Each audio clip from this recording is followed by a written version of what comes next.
You are listening to the It's Your Time podcast, and I'm your host, Certified Life Coach Michelle Arnold Bourque. In today's episode, we're discussing how to handle rejection in sales without taking it personally. Welcome to the It's Your Time podcast, the podcast where busy professionals like you get the practical solutions and support you need to gain control of your schedule so you can strive to be the best in your career, but without the stress and overwhelm. If you're looking to increase your energy and decrease your stress, you are in the right place. Hello. Welcome back to the podcast, friends. Okay, I want to start today with something that I think is going to reframe everything that you've been telling yourself about why a hard no in sales hits the way it does, or honestly, just rejection in general. Your brain does not really know the difference between social pain and physical pain. And when you get rejected, say left out, maybe dismissed, or told no in a way that lands, many of the same brain circuits that fire for physical pain fire for that too. Not similar circuits, the same ones. Brain imaging research has been pointing in this direction for years, and the takeaway is simple.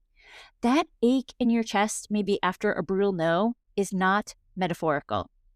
I want you to sit with that for just a second, because that means when you hang up from a hard call and your chest is tight and your face is hot, for me, my stomach would always sink. That is not being dramatic. That is not you being too sensitive. That is not you being unfit for sales. That is your brain doing exactly what brains do when they register pain. It's biology.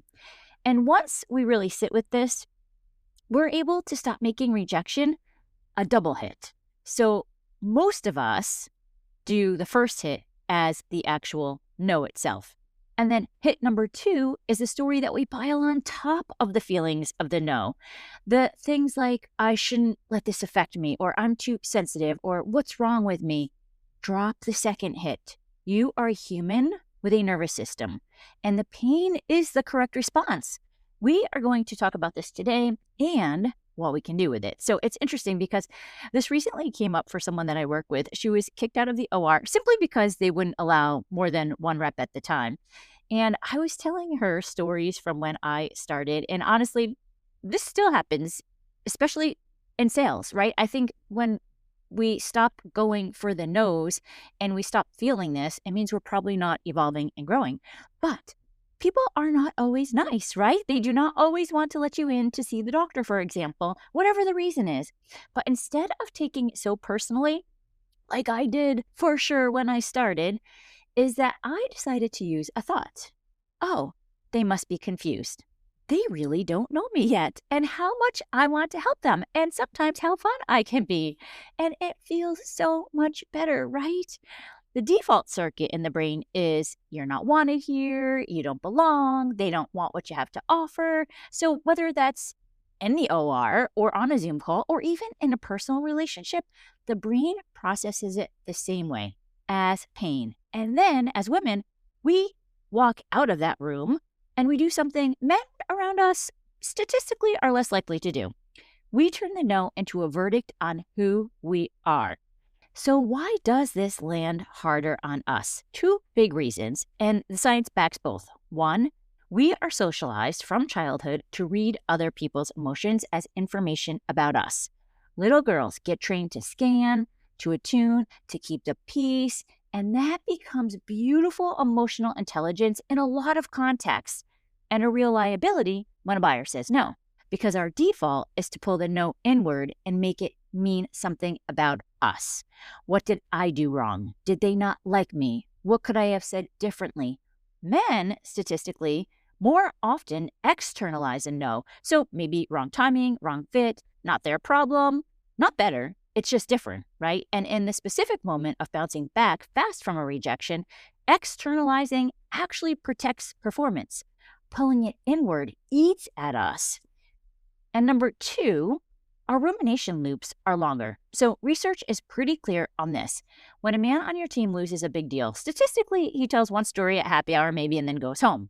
When a woman on your team loses a big deal, she often reruns it in her head for 3 days, texts her work friends, wakes up at 2 a.m., thinks about what she should have said, what she could have done differently. And that's not a flaw. That is a function of how our brain processes social threat. But unchecked rumination is the thing that turns a single rejection into a week-long spiral. So the work is not to feel less. You came with that deep intuitive nervous system, right? And we are absolutely not giving it up. The work is to shorten the rumination loop, to feel it fully, to feel it fast, and then to come back to yourself. And here's the piece that I want women in sales to hear. I want all women to hear it, quite honestly. We are often operating with a slimmer margin for error. So maybe it's fewer of us in the room, fewer role models at the top, more at stake symbolically. So every no can feel like it isn't just a lost deal, it's a confirmation that we shouldn't have been there in the first place. That is a lot of weight to put on one buyer's budget decision. And yet, we do it every single day.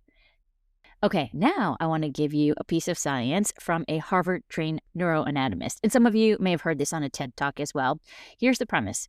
When you have an emotional reaction to something, that chemical flood of the emotion, the actual cortisol, the adrenaline, the cocktail that your body releases, that dumps into your bloodstream and clears in about 90 seconds. 90 seconds. So after that 90 seconds, if you're still in the feeling, it is not the original emotion anymore. It is your thoughts feeding the feeling. It is your replay of the call, of the conversation. It is your story about what it meant about you. You are keeping yourself in the pain by re-triggering the chemical response with your own narration. And 90 seconds is all the original pain gets. After that, it's a choice. Pain versus suffering is what I like to call it. Now hear me out when I tell you, I am not saying that you ignore the feelings. I am not saying suck it up, get over it, move on. That is old-fashioned advice, right? And it's not what we do here. What I'm saying is that after the 90 seconds, you get to know biologically, scientifically, that the chemistry has cleared. Anything still happening in your body is being created by your thoughts, which means you are also the one with the power to choose a different thought. So here is what I want you to do next time. When you have a no or you have a rejection, it's as simple as setting a 90-second timer on your phone. Feel it. Don't minimize. Don't productivity hack your way out of it. Just name the feeling out loud if you're alone. Like, I feel disappointed. I feel embarrassed. And labeling the emotion literally reduces activity in your amygdala. Name it to tame it, as they say. And when the timer goes off, you know the original thing is done. And then from here, what you keep believing is on you. And that is not gaslighting. That is just knowledge of where you hold your power, where you can stand in your agency to choose a different way of thinking. And some of the mindset shifts that might help you in this area are that you are not your pipeline. You are not your close rate. You are not your monthly number. Those are all outcomes.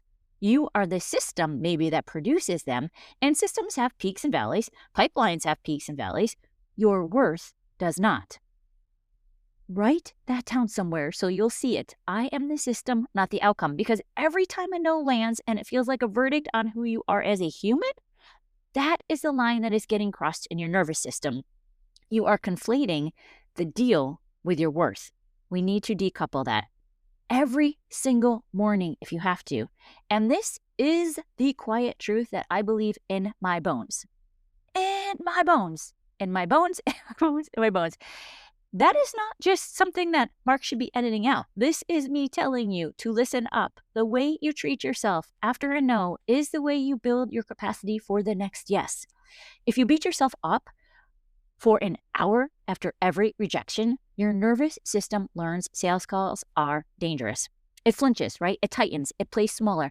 And if you regulate, return to yourself gently after every no, your nervous system learns this work is safe, even when it's hard. You become more confident. You pick up the phone faster. You stay in the arena longer. The brand of confidence that compounds is built on the micro kindnesses you give yourself between the no's. And one more reframe. Every no is just information. Every no is data about timing, about fit, maybe about messaging, maybe about what this buyer actually needs. So if you can move from They rejected me to what did I just learn?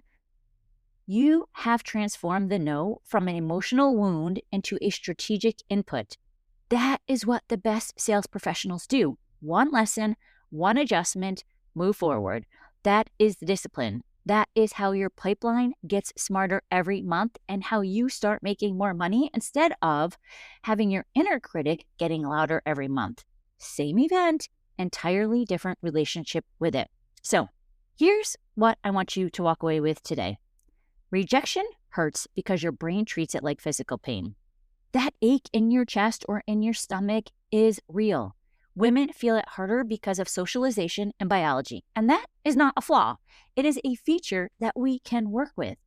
The original chemistry clears in 90 seconds, and after that, anything still in your body is your thoughts feeding into it, which means you are the one with the power to choose differently. And then underneath all of it, you are the system, not the outcome. Remember that. The deal is either a yes or a no. You are the steady thing running underneath both. Remember that. Your worth is not tied to it. Okay, friends, here's the part where I tell you about the place that we can take this as a deeper conversation to what is actually happening in real time for you. So my newsletter, you can find that at michelleburkecoaching.com/newsletter, sign up. And here's what it actually is. It is the place that I love to show up every single week with something that I'm going to share with you, a tool. So maybe it's a study that reframed something for me, or sometimes it's a question that I want you to sit with. Sometimes it's maybe behind the scenes look at what I'm working on. Sometimes it's a little of all of it. It's always short and it is always real and it's always something that you can use. It's also the place where I get to actually hear from you. Every single email that I send, you are able to reply, and I love to read all of them. So if you have ever wanted to ask me a question, maybe share a no that really kind of hits you hard, or just tell me what landed in an episode, this is the place. It's where the conversation happens. So let's think about the podcast as the broadcast, and the newsletter is the conversation. And here's the other thing.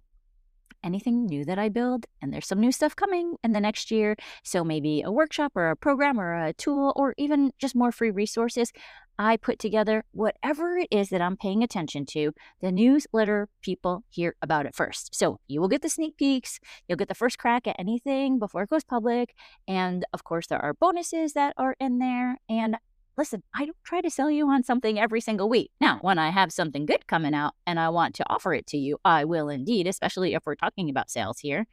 But mostly it's a place that I show up for a group of people who care about doing this work sustainably and really looking at ways that I can help you get to your next level. So again, michelleburkecoaching.com/newsletter. I would love to have you over in there.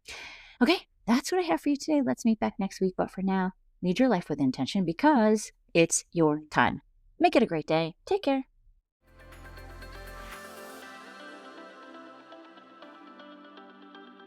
Did you know you can take this work to a deeper level with me one-on-one? Go to michelleburkecoaching.com and click on Get Started to begin.